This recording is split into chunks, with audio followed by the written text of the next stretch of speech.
رسول اللہ صلی اللہ علیہ وسلم فرماتے ہیں لا تقبل صلاۃ بغیر وضوء، نماز جو ہے وہ وضو کے بغیر قبول ہی نہیں ہوتی. نماز کے لیے وضو جو ہے وہ شرط ہے، اور وضو کرتے وقت جو بڑی بڑی غلطیاں ہوتی ہیں ان میں سب سے پہلی اور بڑی غلطی یہ ہوتی ہے کہ بندہ جب وضو کرتا ہے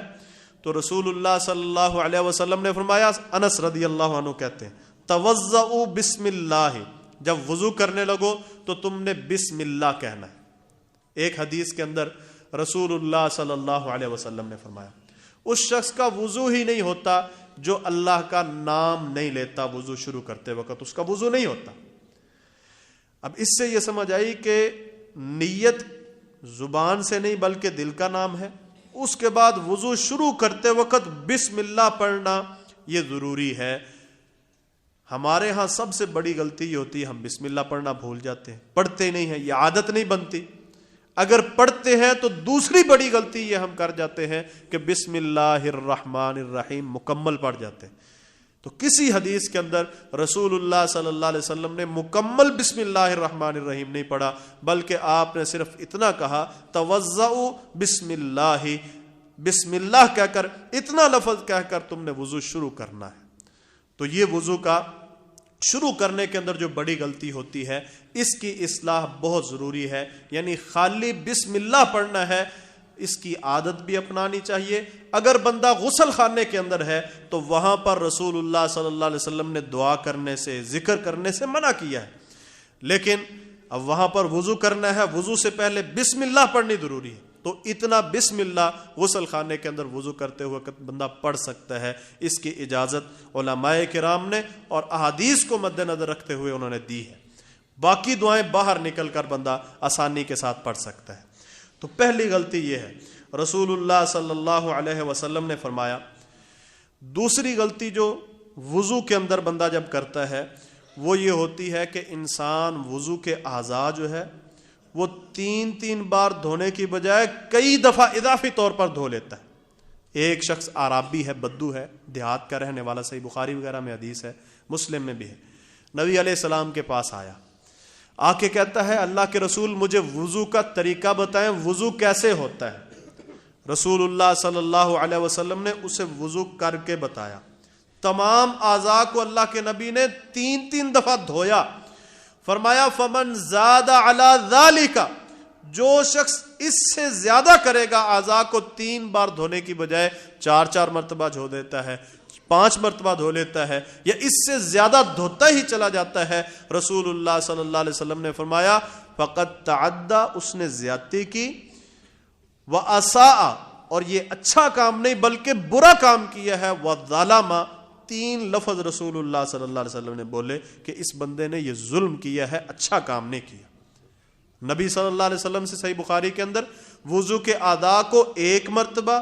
2 مرتبہ اور 3 مرتبہ زیادہ سے زیادہ دھونا ثابت ہے. اس سے زیادہ دھونا رسول اللہ صلی اللہ علیہ وسلم نے ظلم، تعدی اور برا کام کہا ہے. جو بندہ زیادہ مرتبہ وضو کے اعضاء کو دھوتا ہے، وضو کے اعضاء دھوتے وقت ان کو ملنا، اچھی طرح مکمل کرنا، اس کا خیال رسول اللہ صلی اللہ علیہ وسلم بہرحال رکھتے تھے.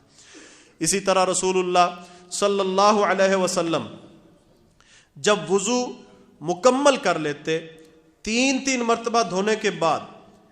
وضو جب مکمل ہو جاتا تو اس میں وضو کے اعضاء کو ملنے کا باقاعدہ رسول اللہ صلی اللہ علیہ وسلم حکم دیتے. اس سے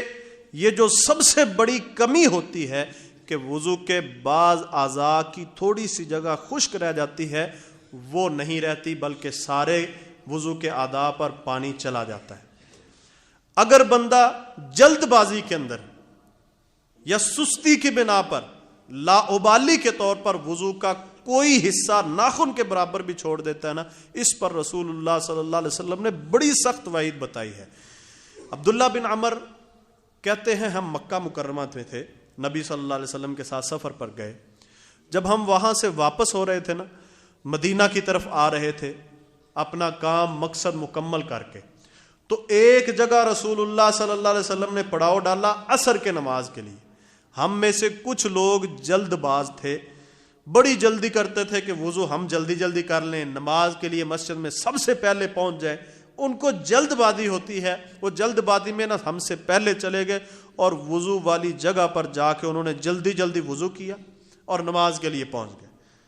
میں رسول اللہ صلی اللہ علیہ وسلم کے ساتھ تھا،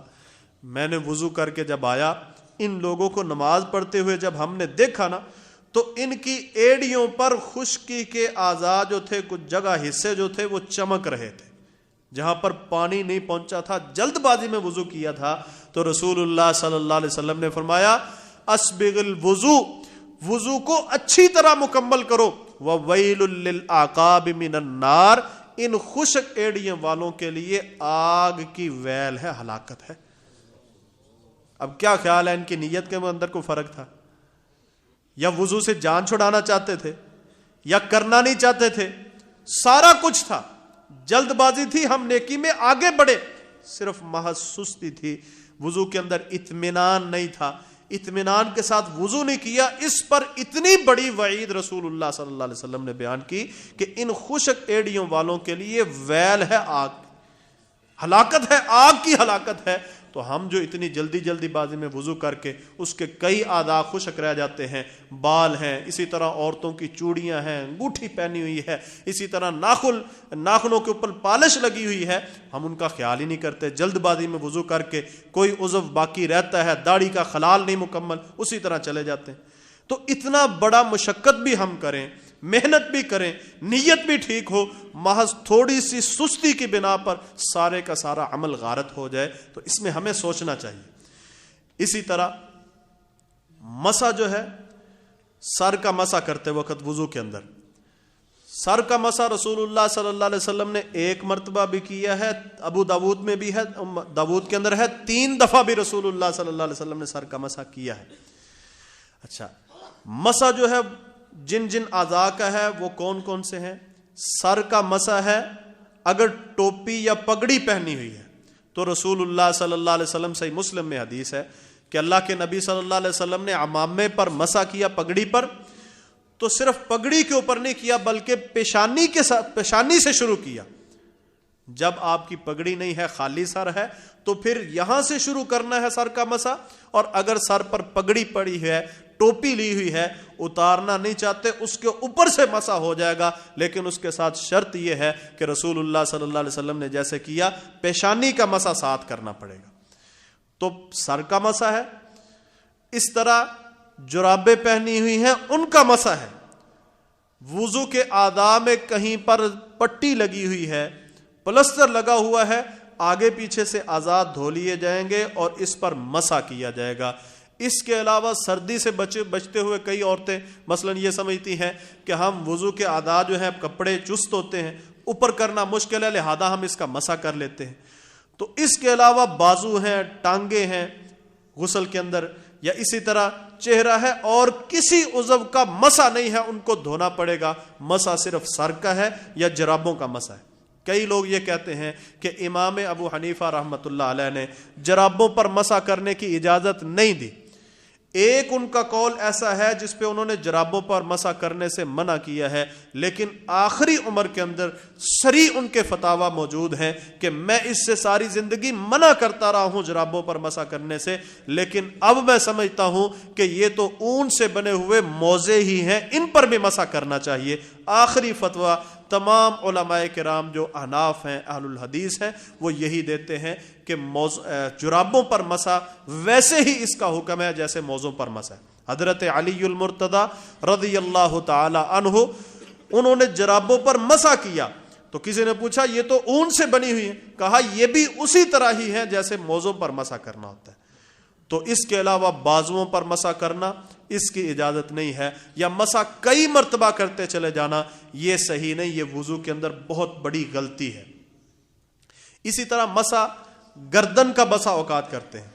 کئی لوگ سر کا مسح کرنے کے بعد اسی طرح ہاتھ گردن کا مسح کرتے ہیں، تو گردن کا مسح یہ کسی طور پر بھی کسی صحیح حدیث کے اندر ثابت نہیں ہے، بلکہ حافظ ابن قیم رحمت اللہ علیہ کہتے ہیں اس کے متعلق جتنی بھی حدیثیں آئی ہیں وہ ساری کی ساری ضعیف ہیں یا موضوع ہیں، اپنی طرف سے بنائی ہوئی ہیں۔ اب یہ بہت بڑی غلطی ہے، اس کو بندہ وضو کا حصہ اور عذر سمجھ کر گردن کا مسح کر رہا ہوتا ہے، جبکہ رسول اللہ صلی اللہ علیہ وسلم سے ایک چیز ثابت ہی نہیں ہے۔ تو بندہ اس کو شریعت بنا کر آپ کی سنت بنا کر کرتا چلا جائے، وہ ثواب کی بجائے الٹا گناہ کا باعث ہوگا۔ تو گردن کا مسا نہیں، صرف سر کا مسا رسول اللہ صلی اللہ علیہ وسلم کرتے تھے۔ وضو کے اندر کی جانے والی غلطیوں میں سے ایک بڑی غلطی یہ ہے، بندہ جب ہاتھ دھوتا ہے تو اسی طرح صرف ہاتھوں کو دھوتا ہے، ہاتھوں کی انگلیوں کے درمیان اور پاؤں کی انگلیوں کے درمیان خلال نہیں کرتا۔ صحابی کہتے ہیں، صحیح مسلم میں اور حدیث کی دوسری کتابوں میں حدیث موجود ہے کہ رسول اللہ صلی اللہ علیہ وسلم جب آپ نے اپنے ہاتھ دھوئے اور پاؤں دھوئے تو میں نے دیکھا کہ رسول اللہ صلی اللہ علیہ وسلم ہاتھوں کی انگلیوں کے درمیان خلال کر رہے تھے، اور اسی طرح پاؤں کی انگلیوں کے درمیان یہ چھوٹی انگلی کے ساتھ نبی صلی اللہ علیہ وسلم خلال کر رہے تھے۔ تو یہ بہت بڑی غلطی ہے جس سے اکثر لوگ آشنا نہیں ہیں، ان کو پتہ ہی نہیں کہ ہاتھوں اور پاؤں کی انگلیوں کا خلال بالخصوص کرنا چاہیے، یہ وضو کا حصہ ہے، اس کو کرنا چاہیے۔ اسی طرح وضو کے بعد دو بڑی غلطیاں جو اس کے متعلق ہم میں عام مشہور ہیں، ان میں سے ایک بہت بڑی غلطی، جب بندہ وضو کرتا ہے، وضو کے دوران ایک غلطی یہ ہوتی ہے، ہر عضو دھوتے وقت بندہ دعا کرتا ہے، کوئی نہ کوئی دعا رکھی ہوئی ہے کہ ہاتھ دھوتے وقت یہ دعا کرو، منہ دھوتے وقت یہ دعا کرو، بازو دھوتے وقت یہ دعا کرنی ہے۔ دوران وضو بات کرنے سے بھی رسول اللہ صلی اللہ علیہ وسلم نے منع کیا ہے، ویسے فضول باتیں، اور اسی طرح وضو کے دوران منتخب ہر عضو کے وقت دعائیں کرنا، یہ بھی رسول اللہ صلی اللہ علیہ وسلم سے ثابت نہیں ہے، یہ اپنی پاس سے بنائی ہوئی باتیں اور حدیثیں ہیں۔ نبی صلی اللہ علیہ وسلم سے دوران وضو کے اعضاء کو دھوتے وقت منتخب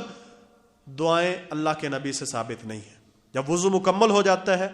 پھر ہم نے دیکھا کئی لوگوں کو دو بڑی غلطیاں کرتے ہیں۔ ایک یہ ہے کہ اپنی انگلی آسمان کی طرف اٹھا کر دعا کرتے ہیں، شہادت والی انگلی، یہ نبی صلی اللہ علیہ وسلم ایسا نہیں کرتے تھے، صحابہ بھی یہ کام نہیں کیا کرتے تھے۔ جو ایک دو آثار ہیں صحابہ کے وہ ضعیف ہیں، وہ ان سے ثابت نہیں ہے، اللہ کے نبی صلی اللہ علیہ وسلم یہ کام نہیں کرتے تھے۔ اچھا، دوسرا کام جو ہے وہ یہ کرتا ہے کہ وضو کرنے کے بعد بسا اوقات لوگ اس طرح کر لیتے ہیں، ہاتھوں کی انگلیوں کے درمیان اس کو کہتے ہیں تشبیک، اس طرح کر لیتے ہیں، یا اسی طرح پیچھے ہاتھ باندھ کے اس طرح ہاتھوں کی انگلیوں کو ایک دوسرے کے درمیان ڈال کے آگے چلتے ہیں مسجد کی طرف۔ رسول اللہ صلی اللہ علیہ وسلم نے اس سے بھی منع کیا ہے۔ یہ اللہ کے نبی صلی اللہ علیہ وسلم نے باقاعدہ ایک بندے کو دیکھا کہ وہ وضو کے بعد اس طرح چل رہا، ہاتھوں کی انگلیوں کو ایک دوسرے کے درمیان دے کر پٹاخہ ڈالنے کے لیے، یا ویسے اس نے ایک عادت ہوتی تشبیک کی، تو اللہ کے نبی صلی اللہ علیہ وسلم نے فرمایا اس طرح مت کرو۔ تو یہ نبی صلی اللہ علیہ وسلم نے اس کو بطور عادت اور وضو کے بعد اس کا حصہ سمجھنے سے اللہ کے نبی نے منع کیا۔ صحیح مکمل وضو جو حضرت عثمان رضی اللہ عنہ، صحابہ کرام اللہ کے نبی کے وضو کا طریقہ اور آپ کی نماز کا طریقہ جو بھی پوچھتا اس کو عملی طور پر کر کے بتاتے تھے۔ ایک تو زبان سے بتا دیتے تھے نا، زیادہ تر صحابہ کرام عمل کے ذریعے یہ بتاتے تھے کہ اللہ کے نبی صلی اللہ علیہ وسلم کا وضو یہ ہے۔ حضرت عثمان رضی اللہ عنہ نے وضو کیا، بسم اللہ پڑھی، ہاتھوں کو 3 دفعہ دھویا، پھر اس کے بعد کلی کی، ناک میں پانی چڑھایا، چہرے کو 3 مرتبہ دھویا، دائیں ہاتھ کو پھر بائیں ہاتھ کو 3 دفعہ دھویا، پھر سر کا مسح کیا، پاؤں کو ٹخنوں سمیت 3 دفعہ دھویا، پھر اس کے بعد کہا من توضأ نحو وضوئی ھذا، کہتے ہیں میں نے رسول اللہ صلی اللہ علیہ وسلم کو دیکھا کہ آپ نے ایسے وضو کیا، پھر فرمایا من توضأ نحو وضوئی ھذا، جو شخص میرے اس طرح وضو کرنے کی طرح وضو کرے گا پھر اس کے بعد 2 رکعتیں پڑھے گا، اللہ تعالیٰ اس کے سارے گزشتہ گناہ معاف کر دے گا۔ حدیث کے اندر اس وضو کی جو سنت کے مطابق ہے، بدعتوں سے اور اپنی ہوئی بنائی ہوئی باتوں سے بچ کر جو صحیح وضو بندہ کرتا ہے، اس کی فضیلت ہی اتنی بڑی ہے کہ پھر تو سمجھ آتی ہے نماز تو ویسے ہی اللہ تعالیٰ نے بونس اس کو دی، وضو پر ہی سارے گناہ معاف۔ نبی صلی اللہ علیہ وسلم نے فرمایا من توضأ، جس بندے نے وضو کیا اور اچھا وضو کیا، کما امر اللہ، جیسے اس کو اللہ تعالیٰ نے حکم دیا، فرمایا اس کے سارے گناہ اللہ تعالیٰ مٹا دیتے ہیں صرف وضو کرنے سے ہی۔